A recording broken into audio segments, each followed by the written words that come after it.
அதிமுக ஆட்சியில் அத்திக்கடவு அவிநாசி திட்டத்தில் 90% பணிகள் நிறைவேற்றப்பட்ட நிலையில் 3 ஆண்டுகளாக விடியா திமுக அரசு 10% பணிகளை கூட நிறைவேற்ற முடியாத அவல நிலை உள்ளதாக முன்னாள் அமைச்சரும் சட்டமன்ற உறுப்பினருமான செங்கோட்டையன் குற்றம் சாட்டினார். திருப்பூர் மாவட்டம் அவிநாசியில் செய்தியாளர்களிடம் பேசிய அவர், 2வது திட்டத்திற்காவது முறையாக நிதிகளை ஒதுக்கி விடியா திமுக அரசு பணிகளை நிறைவேற்ற தயாரா என முன்னாள் அமைச்சர் செங்கோட்டையன் கேள்வி எழுப்பியுள்ளார்.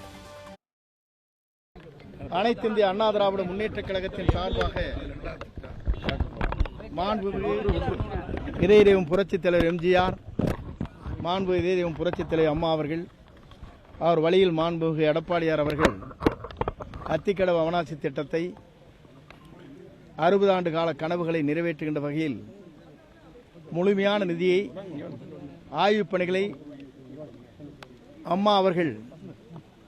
3,76,00,000 ரூபாய் நிதிகளை ஒதுக்கி ஆய்வுப் பணிகள் முடிவெற்றன. மாண்பு எடப்பாடியார் அவர் பொறுப்பேற்றதற்கு பிறகு 60 ஆண்டு கால கனவுகளை நிறைவேற்றுகின்ற வகையில் அத்திக்கடவு அவிநாசி திட்டத்தை 90% பணிகளை முடித்ததற்கு பிறகு 3 ஆண்டு காலம் இந்த பணிகளை 10% பணிகளை கூட முடிக்காமல் 3 ஆண்டிற்கு பிறகு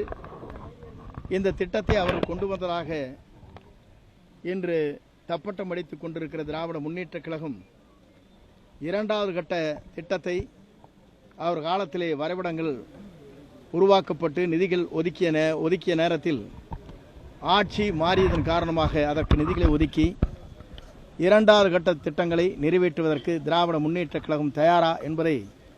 அனைத்து இந்திய அண்ணா திராவிட முன்னேற்ற கழகத்தின் சார்பாக தெரிந்து கொள்ள விரும்புகிறோம்.